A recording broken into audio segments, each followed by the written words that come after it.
para conduzir aí a dinâmica dos trabalhos. E,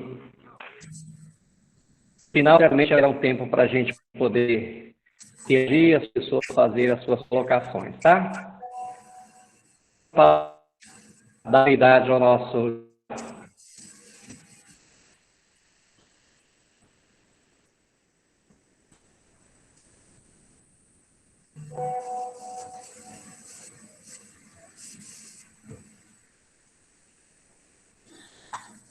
Sim, vamos dar continuidade. Eu, conversando com o Jefferson e o professor Vanderlei, fiquei de apresentar mais uns 40, 45 minutos de conteúdo, e em seguida, então, ficará aberta a discussão, o diálogo até às 17 horas, já que o curso está programado para até lá.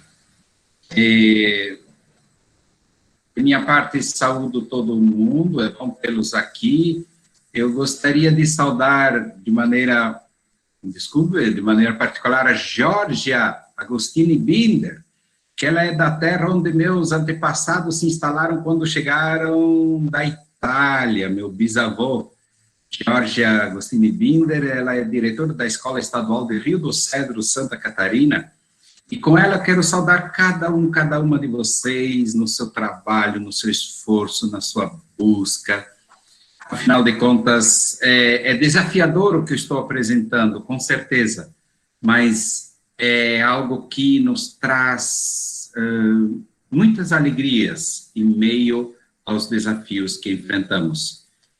Eu vou agora abrir um outro material que eu preparei para a aula de hoje, e nós vamos trabalhar uns 40, 45 minutos ainda, e em seguida abrimos a palavra a todos, tá bem?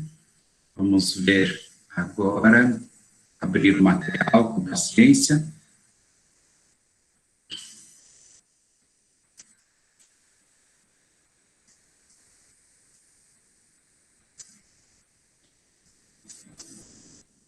Vamos ver se está abrindo, sim, que bom. Certo. Então, vamos a este outro material, a segunda parte, são pequenas partes do material que eu preparei, e vamos tentar trabalhar mais até 4h30 no máximo, né? Ok? Não sei se abriu a tela inteira aí para vocês. Abriu? Sim? Tela inteira, Danilo. Tela inteira, eu só tenho que fazer uma operação no outro. Isso, agora está bem. Perfeito. De novo, se abre igual a tela anterior, sim.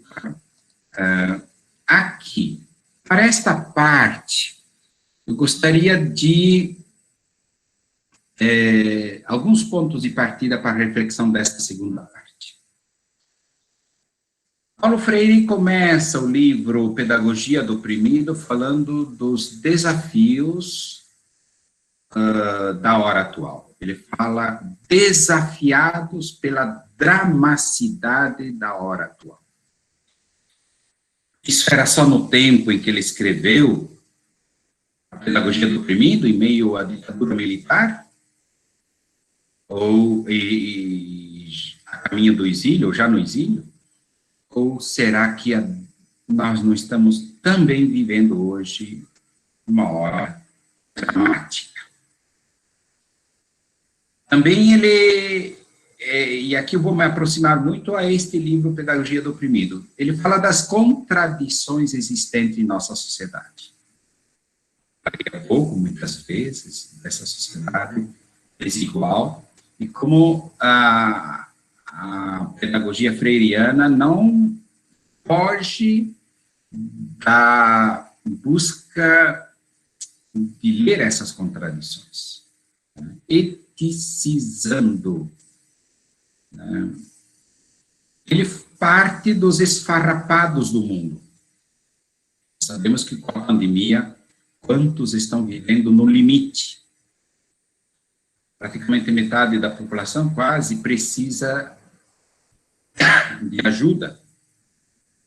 nós estamos em situações também dos esfarrapados do mundo de hoje, dos demitidos da vida, dos condenados da terra, da morte em vida, dos esmagados e vencidos, da desumanização como fato concreto, fruto de uma ordem injusta, da violência gerada, do ser menos. E quando é ser menos, é um processo de desumanização persistente. Eu creio que ainda hoje precisamos pronunciar o mundo para modificar. Então, buscando agora num passo mais crítico, partir de Paulo Freire, com alguns aspectos, alguns pontos de partida, sem receio de dizê-los. Ok? Vem a segunda parte. Eu gostaria de refletir sobre os demitidos da vida. No início do livro Pedagogia do Oprimido, ele não diz, não fala em demitidos da vida. Isso aparece mais adentro do livro.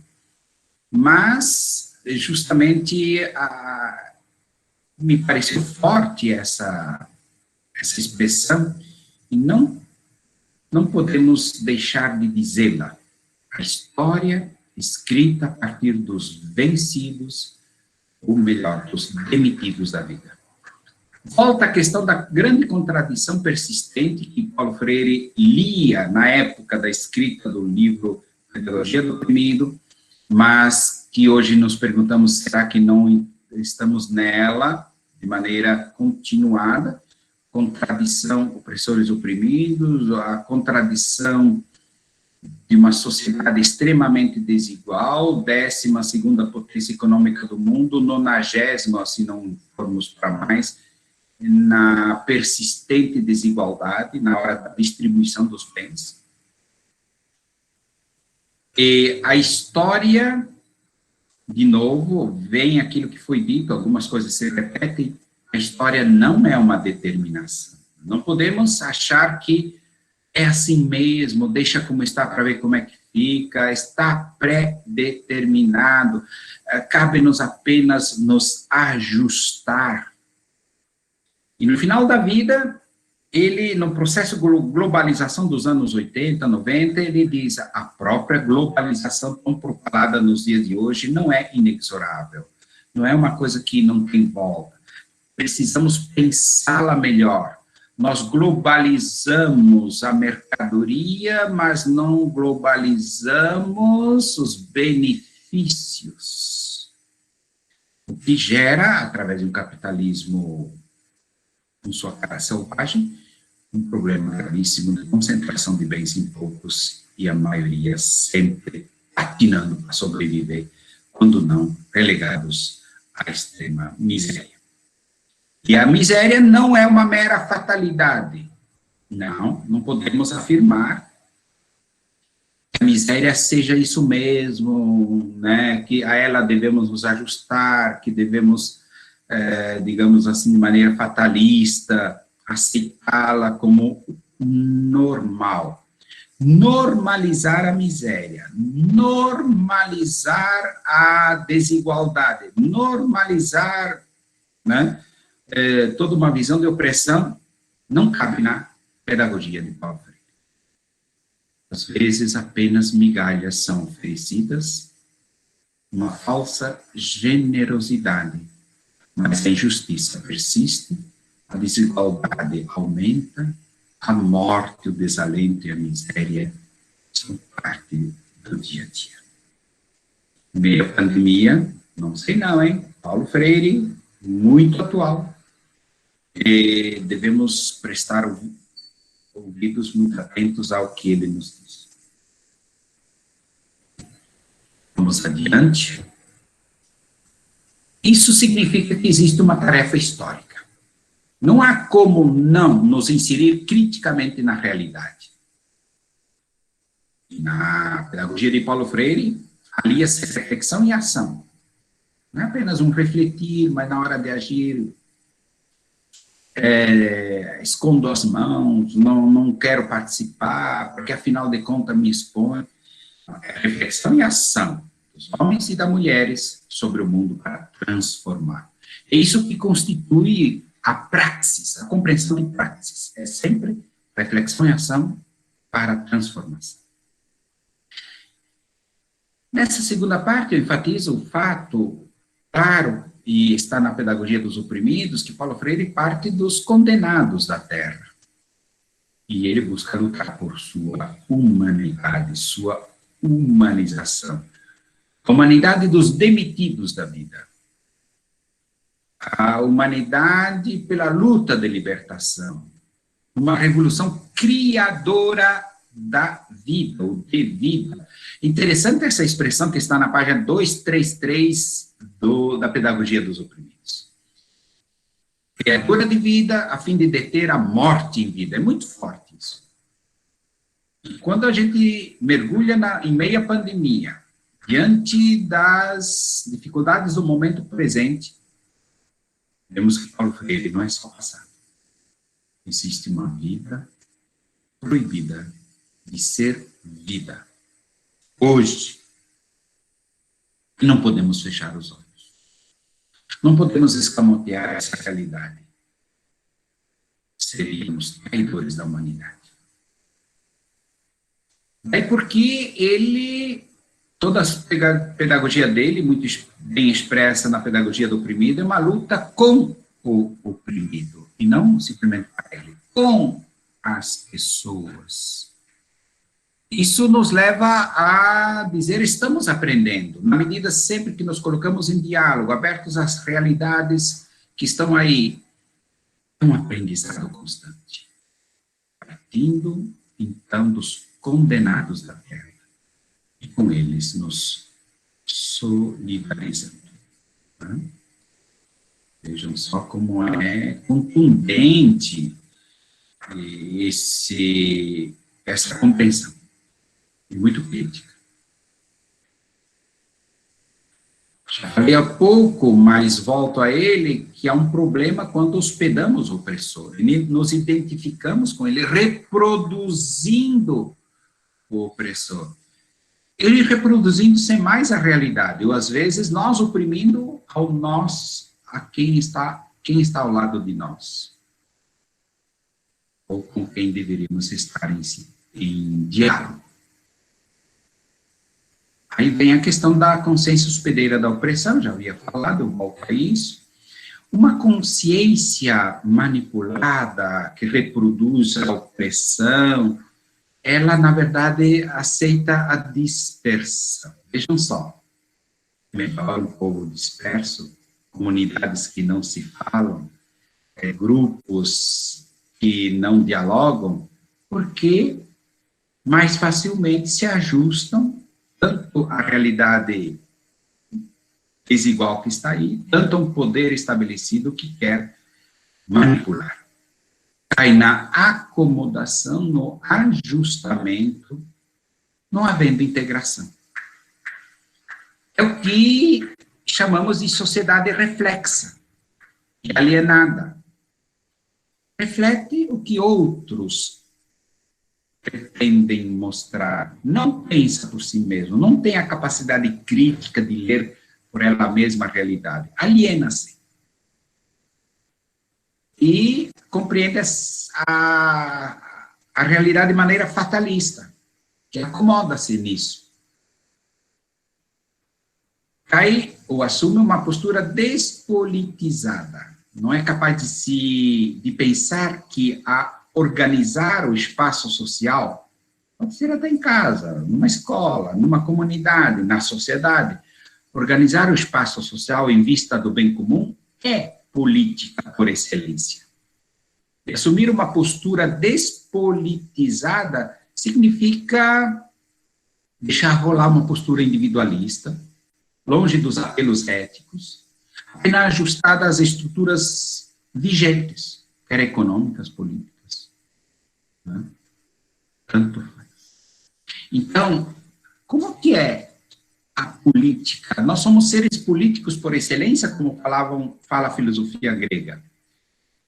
Na medida em que organizamos o espaço social, somos seres políticos. Organizá-lo em vista do bem de todos, certamente, é a melhor política. não os conchavos de bastidor para benesses particulares, que isso é um assalto à coisa pública. Muito em voga. Uma visão que hospeda o opressor, o que se deixa manipular, que causa dispersão, acomodação, ajustamento, vive sem esperança e sem fé, levando ao anonimato o ser humano, transformando-o num objeto. Já não é mais sujeito, é coisa. Aí, como é que é assumir o ser humano como sujeito, não apenas objeto, coisa? Deixando que exerça seu papel na história, que olha criticamente, segue a ler a realidade, buscando as transformações necessárias. É diferente. O segundo item aqui, então, na verdade, é o grande parto de libertação presente no livro Pedagogia do Oprimido de Paulo Freire, a libertação, a superação, a transcender essa realidade desigual que está aí, não é obra dada. Eu tenho muito receio dessas versões de um salvador da pátria, de um Messias da vida. A libertação, a superação da sociedade, da situação presente, não é obra dada por uma pessoa, não é magia de um líder, é uma conquista do povo. E isto precisa ser entendido para que a democracia seja real. Para que cresçamos, inclusive, na compreensão de participação na vida democrática, nos destinos do país. No caso contrário, cairemos na desumanização. Que a morte em vida, a vida proibida a ser vivida, como já havia citado. Aqui alguns passos são importantes. Eu busquei traçar, então, afinal, quais são os passos a serem dados para que a história seja uma libertação, um parto de libertação, de superação, de superação. Primeiro, descobrir-se, reconhecer que muitas vezes hospedamos o opressor, reproduzimos o que está aí, caímos na visão fatalista, reproduzindo ou simplesmente cruzando os braços diante da situação. É necessário expulsar a sombra, essa sombra que nos paralisa historicamente, e faz com que não busquemos a superação da situação vigente. Para que possamos reconhecer de maneira crítica a situação em que nos encontramos e dizer que este país, 12ª potência mundial, 90ª na distribuição de bens, algo não está bem. Algo não vai. Mesmo que líderes políticos nos digam o contrário. Numa tentativa de fazer e religar a nossa consciência para um ajuste à ordem vigente. Assumir a capacidade de criar, recriar, enquanto um ser mais, de superação, de transcendência, na verdade, é a grande aposta de Paulo Freire no campo da educação. Resgatar sempre a humanidade e o poder de transformar o mundo. Veja uma grande aposta, que algumas coisas se repetem, mas não deixa de ser importante. No meu livro do pós-doutorado, Os Desafios da Educação a partir de Paulo Freire e Walter Benjamin, na página 51 e 52, eu chego a escrever o que está aí. Eu vou ler pausadamente, mesmo que vocês visualizando já venham os destaques que eu faço. Trata-se, o ser humano, de um ser situado e datado, que traz em si um poder criador. Isso retoma um pouco do que já falei. Sua relação com o mundo não se reduz a puros contatos típicos dos animais, mas interfere na realidade e modifica-a.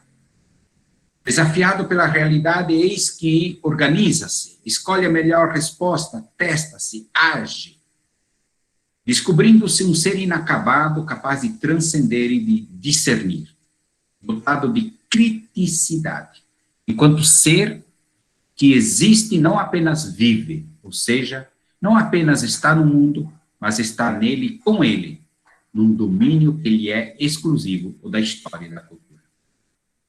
A grande aposta de um ser humano sujeito na história, inserido na história.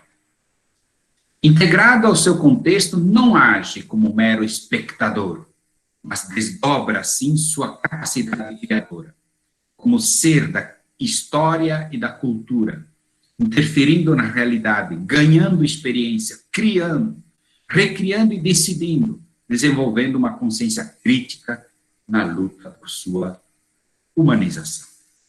Aí o texto é muito freiriano, né? Mesmo que seja citado como meu no livro, né? Devedor de pobre. Eu quero ir agora, e o tempo nos permite, uma terceira parte. Falar de conscientização. O curso tem o seu título, Conscientização. E coloquei como subtítulo, logo em seguida, Praxis que transforma o mundo. Vamos tentar debruçar nosso olhar sobre o que significa a conscientização em Paulo Freire. Primeiro dado.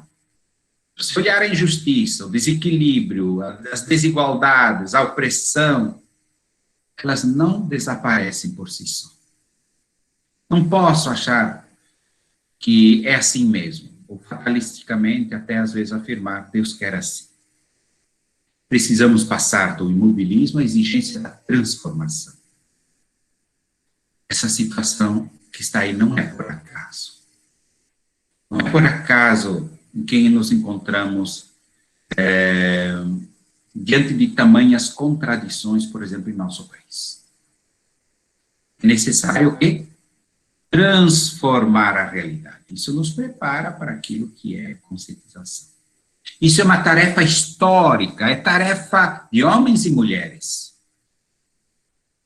E não teleguiados por um líder que faça isso pretensamente no nosso lugar. É tarefa de todos nós, participando democraticamente dos destinos do país, num diálogo uns com os outros.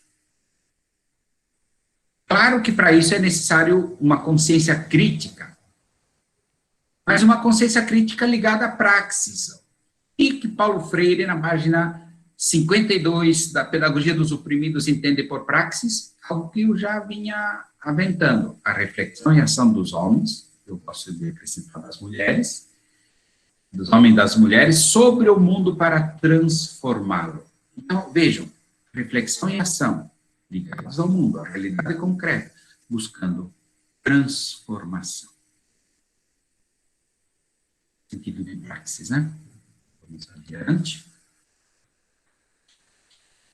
Ou seja, ação e reflexão, ou reflexão e ação, porque concomitantemente uma solicita a outra, não é uma reflexão fruto da ação, nem ação fruto, são os dois ao mesmo tempo, né? Dialeticamente, realiza-se a conscientização que, segundo Freire, segue os seguintes passos. Então, aqui, eu procurei ser o mais claro possível quais são os passos da conscientização. Primeiro, tomar posse da realidade, ser capaz de pronunciar a realidade, de dialogar sobre ela, de fazer a leitura crítica da realidade. Daí vem o segundo ponto, desenvolver um conhecimento crítico. Mas que adiantaria ser crítico se não houver o terceiro elemento, que é selar um compromisso histórico. O compromisso histórico tem muito a ver com mudança, transformação. O que implica uma inserção histórica, não é fugindo da história, mas me colocando no coração da história, nos embates do dia a dia, nas lutas do dia a dia, no sentido de buscar superação, dialogar com os outros, realmente incentivar um processo democrático de participação e decisão aberto e não dependente de conchavos políticos tecidos nos bastidores, de caciques que aproveitam da situação para né, para fazer até alugar seus partidos e nunca mudar nada. Então, fica numa inserção histórica e não depender de outros para as respostas necessárias. E que mulheres e homens assumem o papel de sujeitos que fazem e refazem o mundo. Vejam uma afirmação do livro de 2008 sobre conscientização, página 46. Olha a clareza de Paulo Freire. Este processo de conscientização é o primeiro objetivo de toda a educação. Eu perguntaria a vocês, puxa vida, mas como é que é isso nas nossas escolas? Primeiro objetivo de toda a educação é conscientizar. Provocando uma atitude crítica, de reflexão que comprometa a ação. Não como meros objetos à mercê de enlatados, não meros objetos à mercê de um poder que não quer mudar nada, mas como sujeitos à história, capazes de tomar posse da realidade, do conhecimento crítico, de um compromisso histórico, de uma inserção histórica, sujeitos que fazem e refazem o mundo.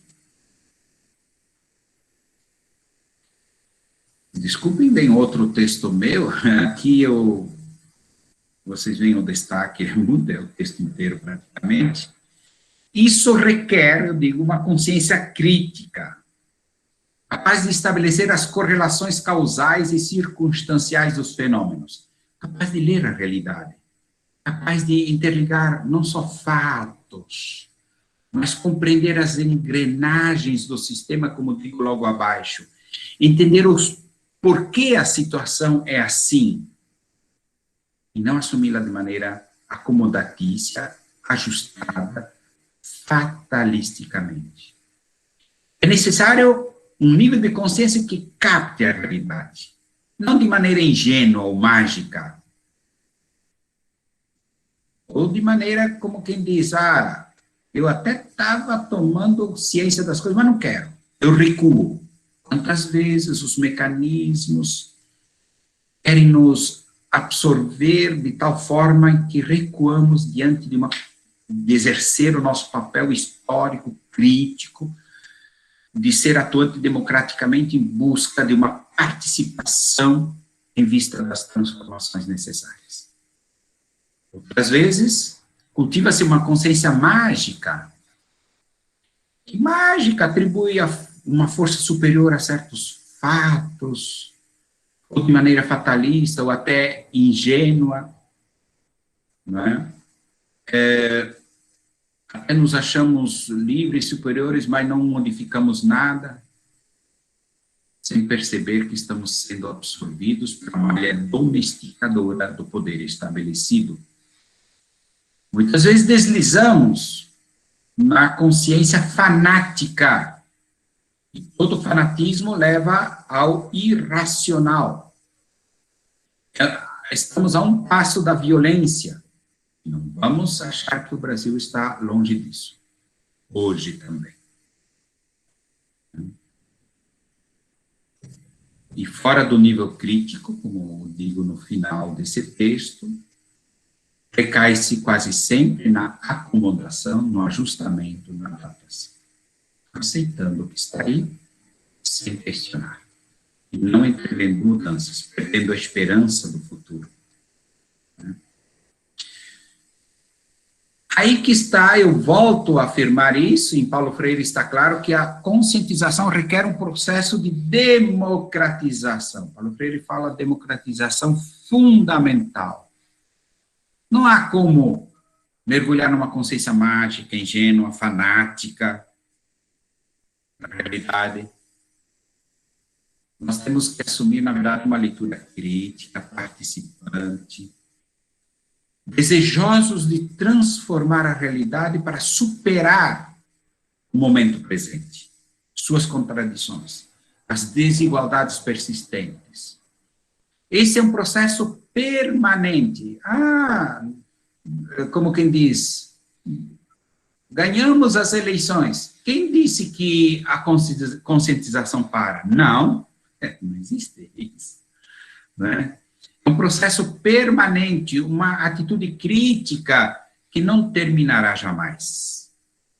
Porque a realidade muda. As respostas que eu dava nos anos 70, quando era estudante, de teologia 70 e 80, por favor, né? Olhem meus cabelos brancos. A realidade não é mais hoje a mesma daquela, mesmo que haja traços comuns. Tem que ser capaz de um processo de conscientização que acompanhe também a realidade que muda. Outra é a realidade em meio à pandemia, né, que me desafia a exercer na história, como ator desta história, o meu papel de sujeito hoje. Aqui tem a ver com o mundo em que nos encontramos. A inserção crítica deve ser permanente, assumindo o papel de sujeitos num compromisso de transformação dada ao conhecimento crítico da realidade que eu desenvolvo continuamente. Citando Paulo Freire, somente os utópicos podem ser profetas e portadores da esperança. Ele tem um livro sobre pedagogia da esperança. Ele busca o lado positivo. Por isso, a conscientização é o olhar mais crítico possível da realidade, diz ele, no livro sobre conscientização, de 2008, que eu tenho a versão 2008. Pois ela desvela a realidade para conhecê-la e para conhecer os mitos que enganam. Normalmente cria-se um mito que faz com que não precisemos mais pensar, né? Enganador da realidade, que na verdade mantém o que está aí, sem um olhar criterioso, crítico e de mudança.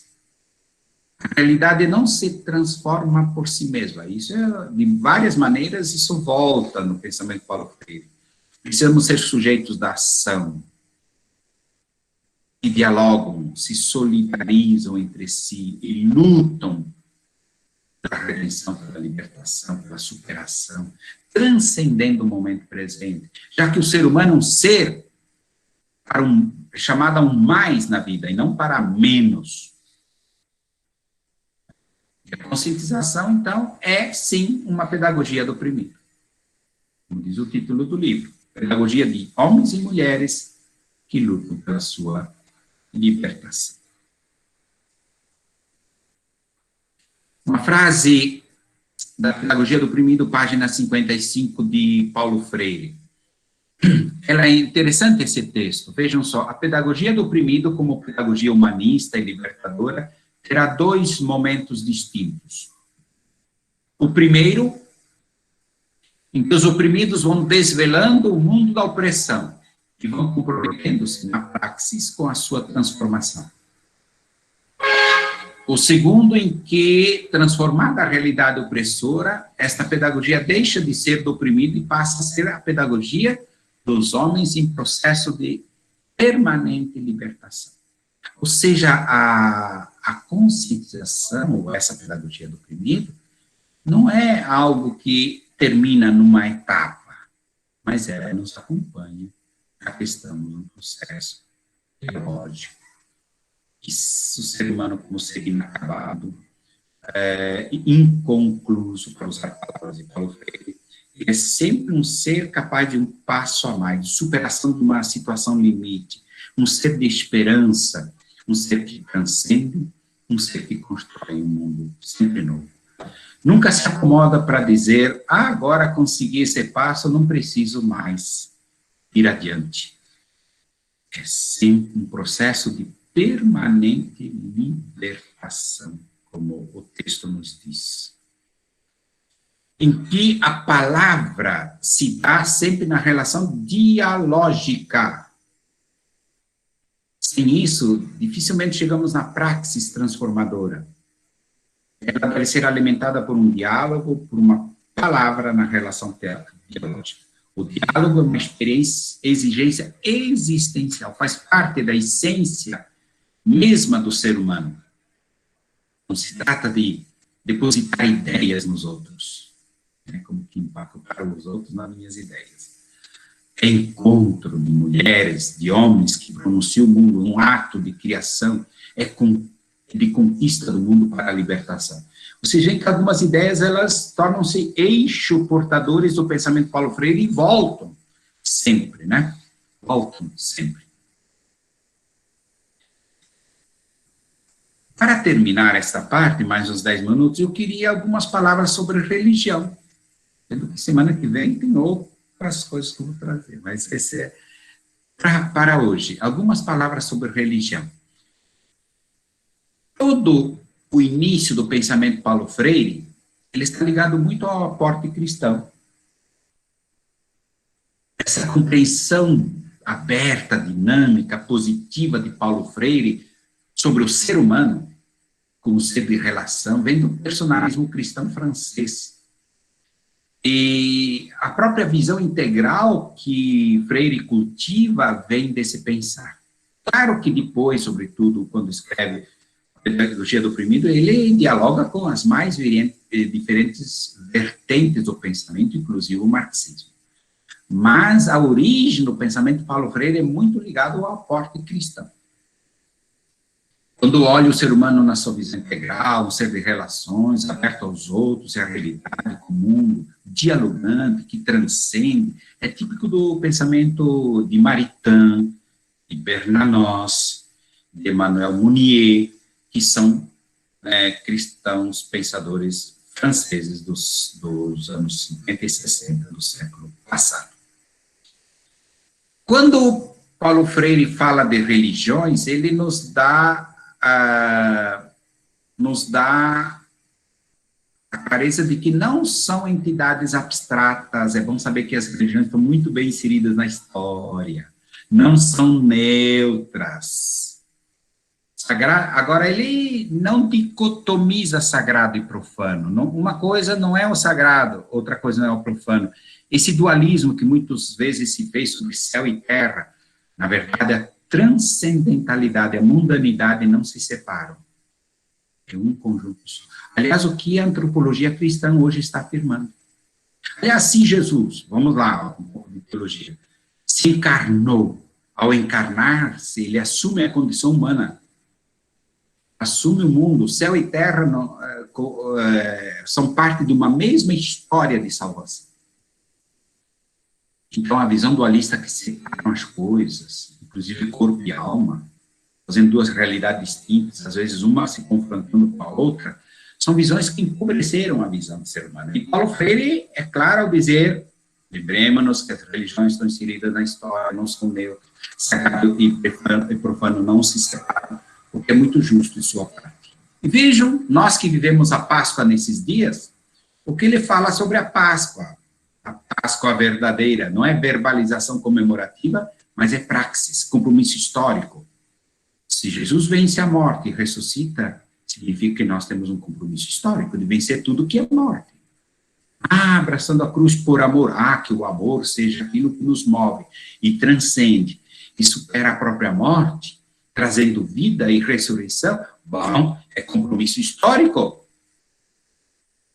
Só na autenticidade da praxis histórica, a Páscoa é morrer para viver. Páscoa, morrer como elitistas para renascer com os oprimidos, que são seres proibidos de ser. Bom, vejamos só como nos faz pensar sobre uma festa recentemente celebrada pelos cristãos. Ao falar das religiões, Paulo Freire nos diz, ou nos sugere, aqui não estou citando, mas a partir do pensamento dele, que não podemos nos afastar das condições concretas da existência. Religião não é para fechar os olhos diante da realidade. Religião não pode ser porque trai aquilo que Jesus foi encarnação na história, assumindo a realidade humana em tudo. Menos o mal, menos o pecado. Isso que se diz. Compreender a realidade objetiva concreta, partir das necessidades concretas. Ele faz um alerta: cuidado com as formas totalitárias de cooptação, e por vezes até a religião realiza. Cooptar com um bom negócio, cooptar as mentes para teleguiá-las, não pode a religião ser instrumento de opressão. E de um fatalismo, como se tudo estivesse bom e tranquilo e nada precisasse mudar. Lamentavelmente, vivemos, por vezes, a religião desta forma. E tem um livro que Paulo Freire escreveu que nunca foi publicado no Brasil, em 1978, estávamos sob a ditadura militar. Ele o publicou em Portugal, Os Cristãos e a Libertação dos Oprimidos. E não é que eu consegui ter esse livro. Eu acho que eu consegui baixar na internet, isso mesmo, este impresso. Vejam o que ele diz. Não podemos discutir, por um lado, as igrejas, por outro lado, a educação. E, finalmente, o papel daquelas em relação a esta, a não ser historicamente. Igreja e educação é um fato histórico. A igreja não é fora da história. Nem a educação pode ser. De fato, as igrejas não são entidades abstratas, mas sim entidades inseridas na história. Ele coloca com H maiúsculo. E é unicamente na história que se dá também a educação. Da mesma forma, o trabalho educativo das igrejas não pode ser compreendido fora do condicionamento da realidade concreta onde se situam. Isso levanta muitos questionamentos como nossas entidades de educação, igreja, das igrejas, se situa a sua presença no campo educativo. Reproduzindo-se mais mentes que se acomodam ao que está aí, ou, por vezes, uma educação tecnicista bancária que não é capaz de discernir a serviço de que projeto de vida e de sociedade coloca todo esse conhecimento, não é capaz de uma inserção crítica, de uma consciência crítica do fato do saber aprendido, não ligando com a vida sem mais. Bom, são vários questionamentos que eu faço. Então, estou terminando. Aqui estão as referências desta parte, né? Vocês veem os diversos títulos aí, alguns conhecidos. Muito obrigado, meus caros, vocês merecem minhas palmas. Agora fica aberto o momento para que possamos trabalhar juntos, dialogando e discutindo. Nós que agradecemos, professor Nilo, pela belíssima aula desta tarde, onde a gente vai aprendendo, conhecer e se apropriar das ideias, das categorias do pensamento de Paulo Freire. Agradecemos muito. Antes de abrir espaço para que as pessoas pudessem fazer seus comentários, tecer algumas questões, eu queria dizer que, reiterando, que eu fiquei muito atento aqui, essa ideia da importância que foi dada hoje, essa ênfase na infância do Paulo Freire, e como isso foi determinante para constituí-lo como o grande educador que nós conhecemos. Então, esse é um fato, e isso foi Freire, isso é com todos nós, isso com todas as pessoas. Então, é importante, nós que somos educadores, estar muito atentos ao ponto de vista concreto da realidade daquelas pessoas que nós convivemos e nossa também. Então, esse olhar para a raiz, ele é fundamental. Agora, uma coisa que a gente vê, hoje continuamos desafiados pela dramaticidade da hora atual, como sempre foi, e a gente olhando por o nosso país agora, com tantas mortes, tantos inusitados, tantas situações ocorrendo, então é um momento dramático. Mas Paulo Freire também viveu a sua dramaticidade naquele tempo, e uma questão importante que sempre cultivou e perpassa a sua obra aquilo que foi mencionado, que ele chama essa vocação ontológica do ser humano por ser mais. E como ser inacabado, essa busca permanente de luta por transformação e de nunca de aceitação do fatalismo. Quer dizer, a história não é determinação pura e simples, mas a história é tempo de possibilidades. Então, essa dinâmica de consciência, de crítica, de envolvimento, mas sempre em Freire sobra esse olhar de transcendência, de vencer os interditos, de ir além, de transformação, de superação.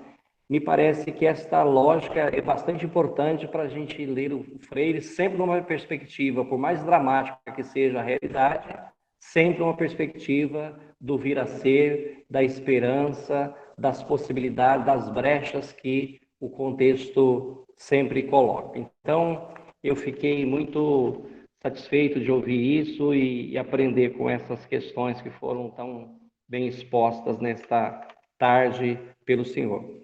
Depois, me parece que esta questão que me parece importante também destacar, esta questão da tarefa histórica, quer dizer, nós como sujeitos de um determinado tempo, de uma determinada época histórica, e cada época tem as suas configurações, embora sempre com toques de unidade da história passada, mas me parece que fica muito claro pela sua exposição que a tarefa histórica primeira da educação é essa conscientização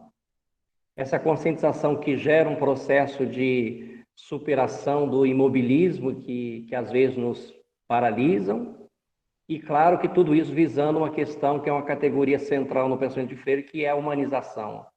A educação é que institui a nossa humanidade. Então, me parece que essa dinâmica é importante. E veja que na sua fala ficou muito claro que esse processo permanente se dá pelo conhecimento crítico, pelo compromisso ético e pela inserção histórica.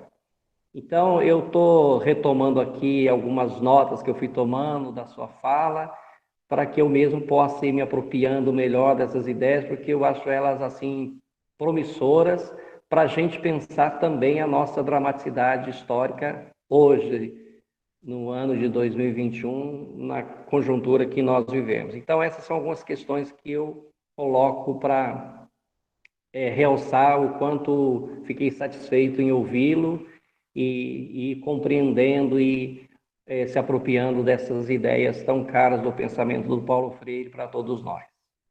Eu queria agradecer muitíssimo as pessoas que participaram e dizer que foi disponibilizado 3 textos belíssimos do Nilo e 2 em parceria com outros professores, que também ajudam a entender desde os primeiros passos lá do Freire, da mobilização no Rio Grande do Norte, até as ideias mais grandiosas que vão sendo construídas e gestadas ao longo do tempo. Então, quem ainda não leu os 3 textos, eu recomendo, porque são textos que nos ajudam a dar densidade a esta fala e àquilo que nós estamos estudando neste semestre.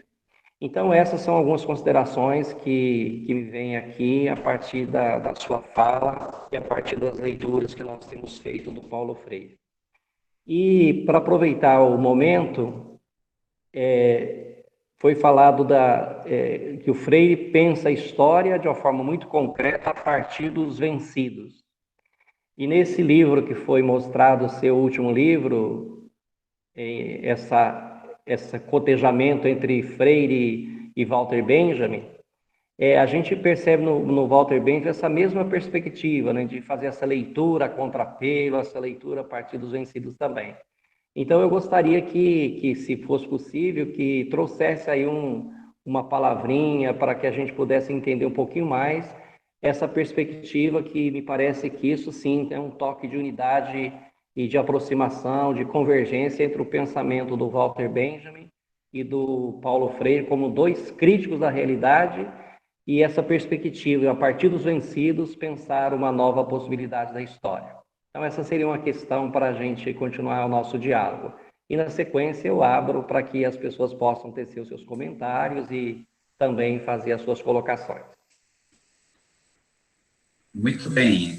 Realmente você, professor Vanderlei, captou pontos fundamentais e soube identificar essa perspectiva positiva de Paulo Freire, que muitas vezes é esquecida em nossos dias, ou pelos ideólogos que não querem saber de Paulo Freire, ou às vezes por desconhecimento mesmo da grandeza desse pensador humanista, né, que olha, que valoriza o ser humano enquanto ser de relações, ser de transcendência, ser capaz de superação.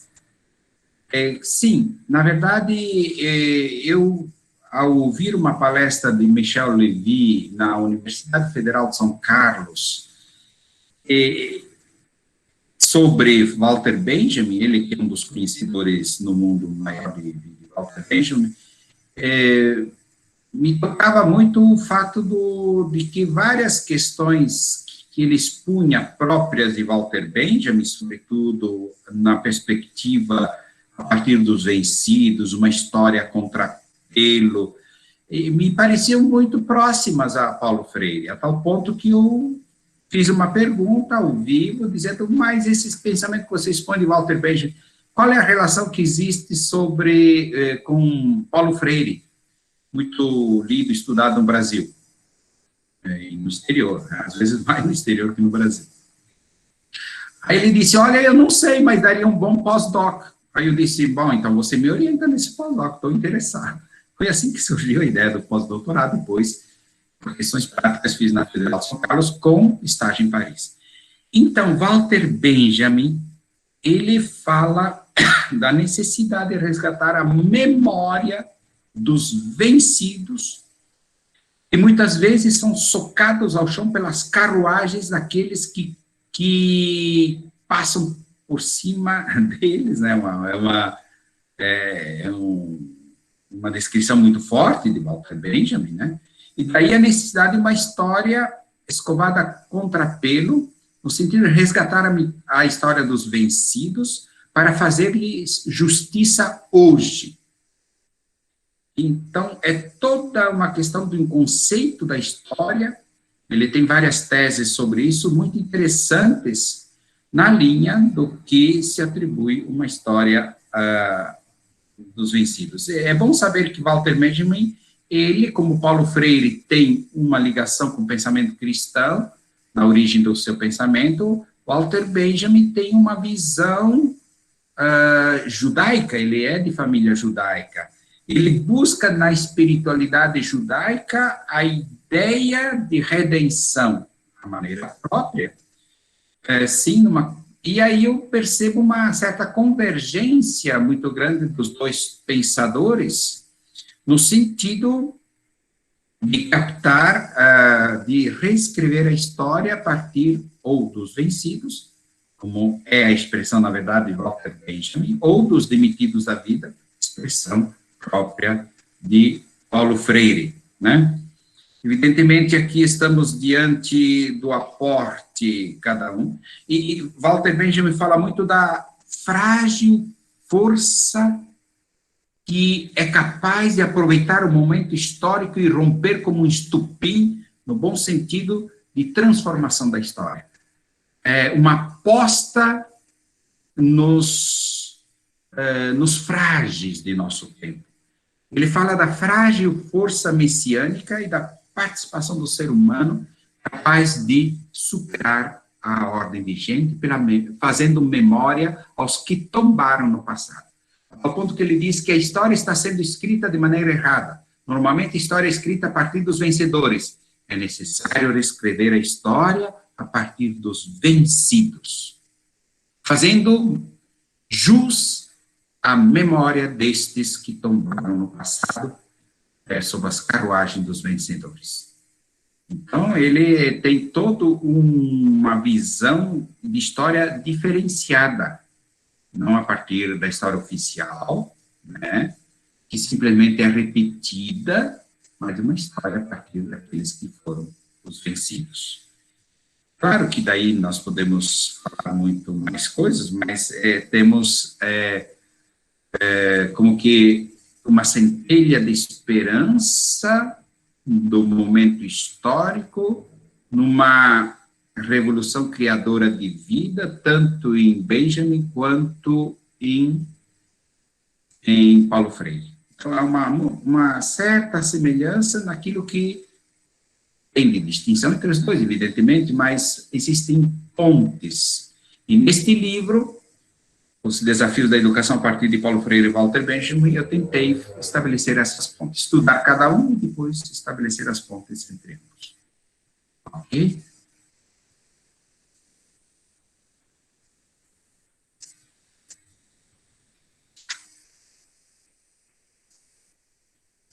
Se houver questões outras, ou retomar algum aspecto, ficou... Eu pediria a Caroline e ao Jefferson se tem no chat algumas questões, poderiam formulá-la também para o professor, ou então as pessoas podem ligar o microfone e fazer as suas colocações. Bom, tem um apontamento aqui da Dulcineia, eu vou pedir para ela ligar o microfone e fazer o comentário, por gentileza.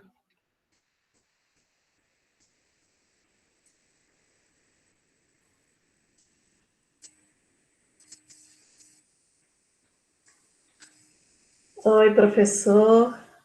Agradeço as falas, as reflexões. Essa formação realmente é muito importante para nós, principalmente para nós educadoras, né? Porque eu sou dessa área, né? Da educação. Então, meu nome é Dulcineia, né? Vou me apresentar um pouquinho. A minha graduação de pedagogia foi feita na Universidade São Francisco, em Bragança Paulista, né, onde fiquei sabendo que o senhor era professor e pesquisador. Sim. E a minha dissertação, e com a orientação do professor Vanderlei, eu utilizei a sua obra, Os Desafios da Educação, a partir de Paulo Freire e Walter Benjamin, né? E eu tenho uma experiência de educadora há 30 anos, né?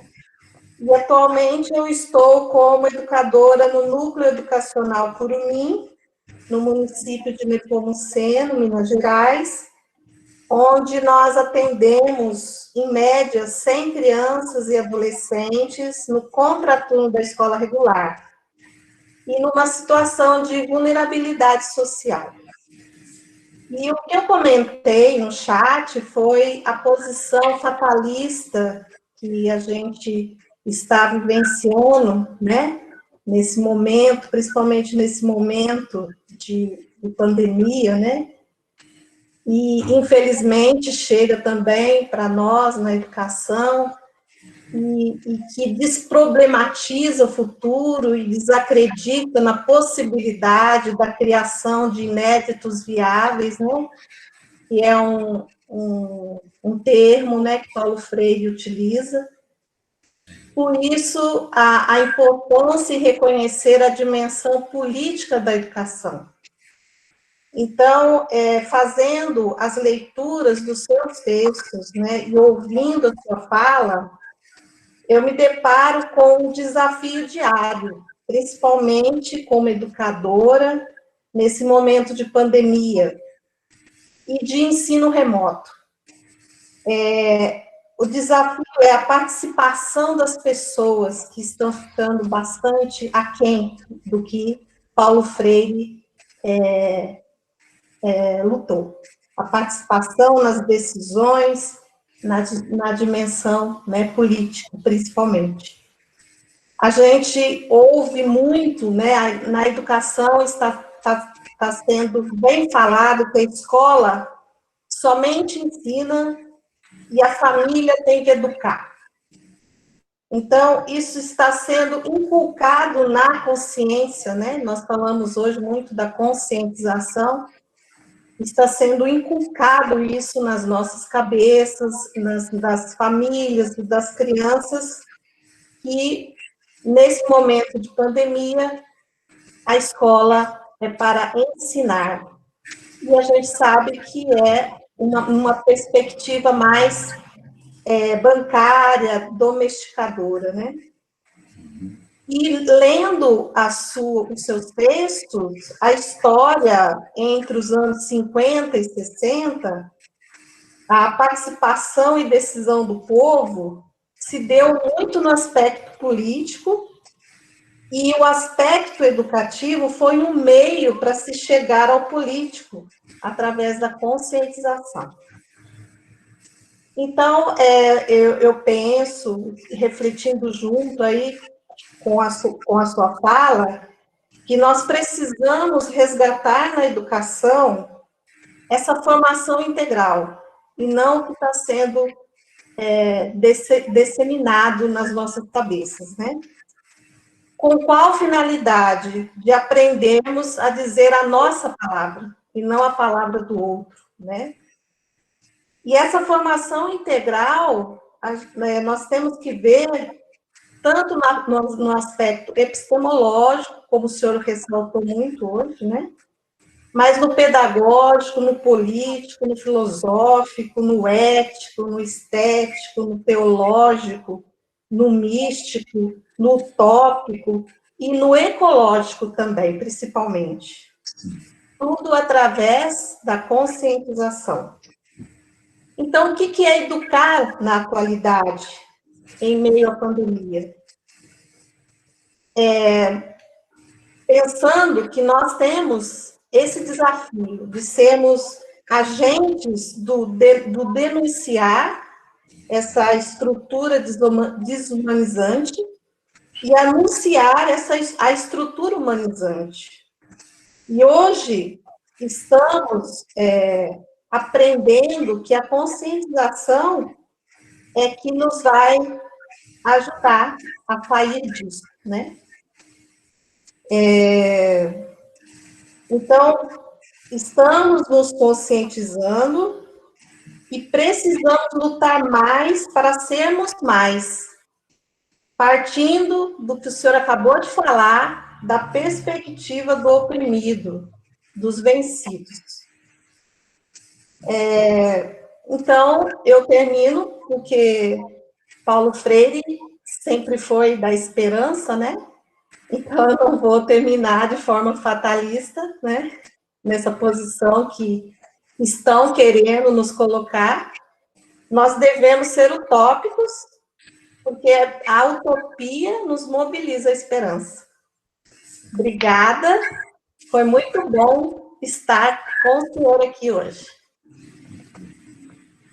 Bom, eu só tenho a aplaudir a capacidade de você parte bem das realidades concretas, onde a reflexão e a ação estão muito coligadas, e você desperta para essa praxis, a necessidade dessa praxis transformadora do mundo, da realidade, não se entregando à acomodação, ao ajustamento, mas buscando a superação da realidade existente. Isso mesmo, parabéns. Por aí. Me alegra saber que da interação do seu estudo, da sua prática, com o meu livro, com a minha produção, e sobretudo ligados ao grande aporte de Paulo Freire e também Walter Benjamin, se for o caso. Obrigado.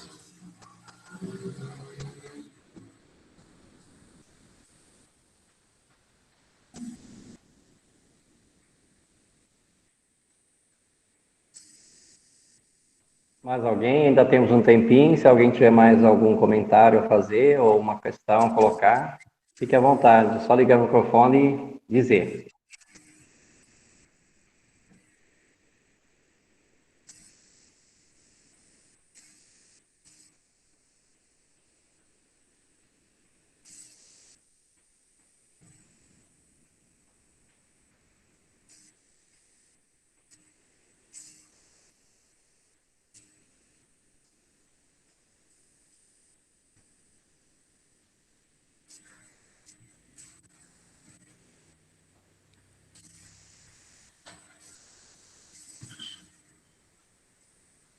Eu acho, professor, que você foi muito feliz, muito claro na sua exposição. As pessoas estão sem dúvidas hoje. Esperamos para a próxima quinta-feira que tenhamos outras colocações, outras provocações, para as pessoas poderem pensar e se sentir à vontade para poder dizer. Então, se ninguém mais mesmo tiver pergunta, eu devolvo a palavra para as suas considerações. Agradecendo muito a sua gentileza, foi muito bom estar com você esta tarde e a gente espera ansiosamente pela próxima semana. Mas temos uma mãozinha levantada aí, que é o Miguel, que gostaria de fazer a sua colocação. Miguel, por favor. Boa tarde para todo mundo, né? Boa tarde pro doutor também, né? Professor nosso aí, que deu uma aula muito boa. Eu adorei a aula, Paulo Freire. É sempre bom ouvir falar sobre o Paulo Freire, né? Mas eu tinha mais uma pergunta que eu tenho pro senhor, né? De tipo, assim, nesta época específica a gente está de pandemia, né? Qual que você acha, qual seriam os desafios que a gente tem para a educação, assim, para além do que já foi estabelecido pelo Paulo Freire, né? Em outras épocas, em outros momentos, na época dele e à frente também.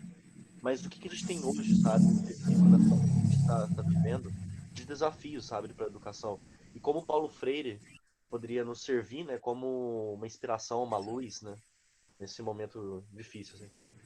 Mas de resto é isso. Sim. Miguel, realmente a sua questão é importante. Eu acho que a situação atual está escancarando, a olhos vistos, que a nossa sociedade é realmente uma sociedade desigual. Que os demitidos da vida não é um conceito teórico. Eles estão ali. Uma sociedade grande potência mundial econômica incapaz de incluir as pessoas. E fica à margem do processo de desenvolvimento do país. E fica à margem de tal ponto que isso aparece tão claramente hoje em dia, que a tentativa de dar migalhas é tão patente, de uma economia pujante no nível neoliberal a nível mundial, mas que incapaz de fazer justiça internamente. Paulo Freire é mais atual do que nunca. Não caiamos nessa visão fatalista de que deixa como está para ver como é que fica, ou não em versões até religiosas que olham como Deus cresce. É muito duro o que estamos passando, é muito duro ver que tantos não têm o mínimo para viver dignamente. Que a nossa sociedade, pujante por um lado econômico, nível capitalista neoliberal, não integra os seus cidadãos. A democracia é, por isso, também muito parcial, não só por isso, né? Mas é muito parcial. Escancara a dificuldade de sermos até republicanos no sentido de que todos são cidadãos com iguais direitos. Nós estamos num momento muito delicado.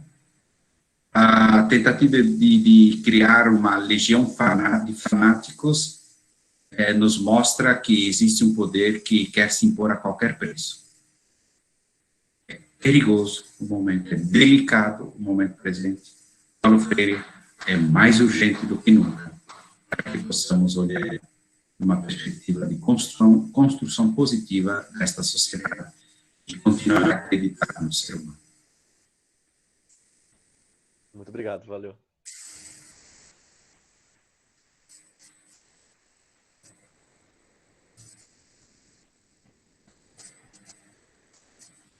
Ainda no chat tem alguma outra questão, Jefferson? Não, tá só a do Dulcineia mesmo que ela já explanou. Tá certo, obrigado. Professor, eu queria dar um toque para todo mundo que está assistindo aqui, como é importante uma palestra, um minicurso, uma aula, porque, veja só, de uma palestra do Michel Louvi nasceu um pós-doutorado, hein? Foi, exatamente.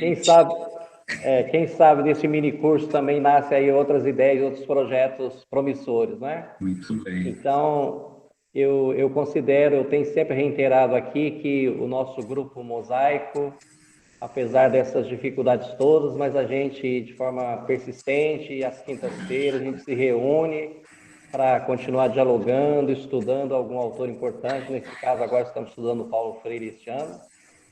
E é uma forma da gente ir dando um pouco mais de densidade à nossa formação, para que, num pós-pandemia, se Deus quiser, em breve, a gente possa contribuir para pensar nossa sociedade, para pensar um outro mundo possível, uma outra educação possível. Então, e daí a importância desse mini curso, e a gente reiteradamente tem essa gratidão, a sua parceria para conosco, escrevendo o prefácio, dando mini curso, estando presente. E eu torço muito para que em breve a gente possa ter a sua presença aqui, física, para passar alguns dias conosco aqui em Lavras, poder visitar a região aqui, poder conversar bastante, tomar um cafezinho junto.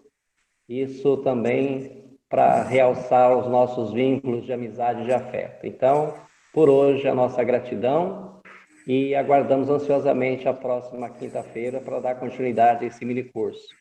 E devolvo a palavra que possa fazer as suas considerações finais por hoje.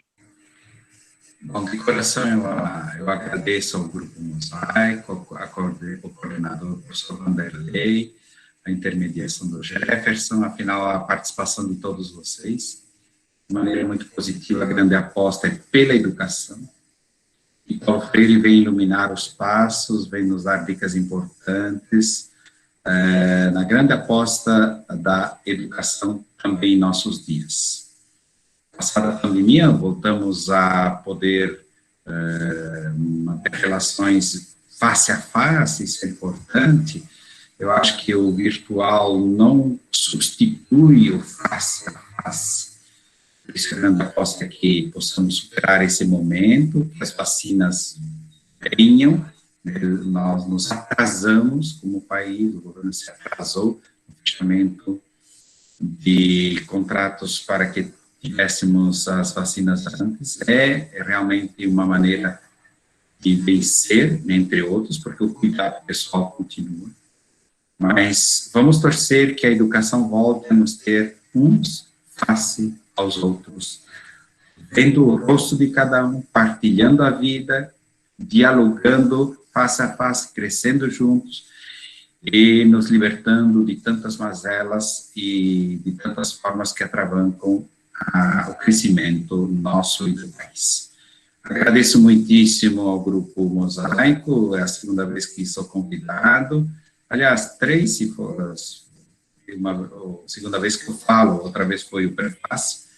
É bom ver um grupo ativo, pesquisando, aberto à diversidade, acolher muitas contribuições e de maneira diversificada, a cara de um povo e plural, que tem uma riqueza toda própria partilhada. Eu acho que o Grupo Mosaico é isso, e a palavra mosaico já nos diz muito disso. Parabéns, professor Vanderlei, parabéns a todos vocês, e muito gratos pela atenção. Quinta-feira próxima, volto e reitero o convite feito pelo professor Vanderlei da leitura dos textos, são 3 textos, né?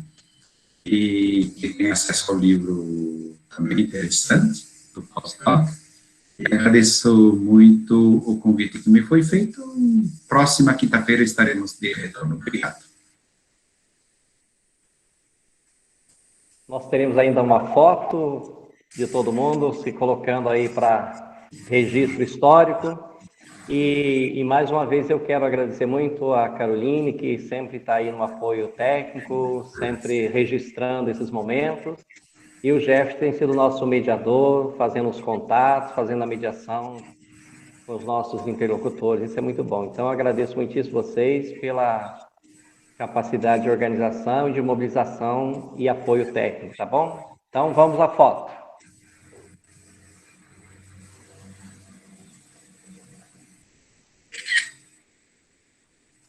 Todo mundo então, com as câmeras ligadas, por favor.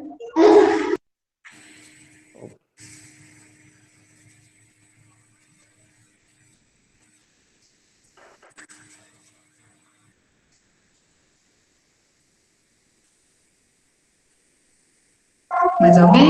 Então eu já vou tirar o registro.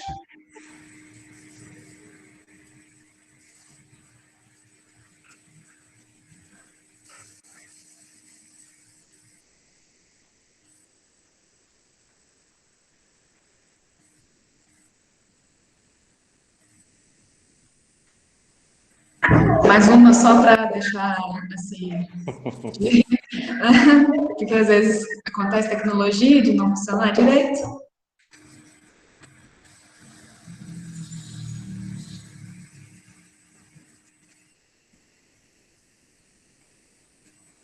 Certinho, pessoal. Muito obrigada. Boa tarde a todos e a Ok, todas. então. E até quinta-feira. Um grande abraço. Até quinta. Grande abraço a Um todos abraço a aí. todos. Tchau, Obrigado. tchau. Obrigado, professor. Até a quinta. Obrigado, gente.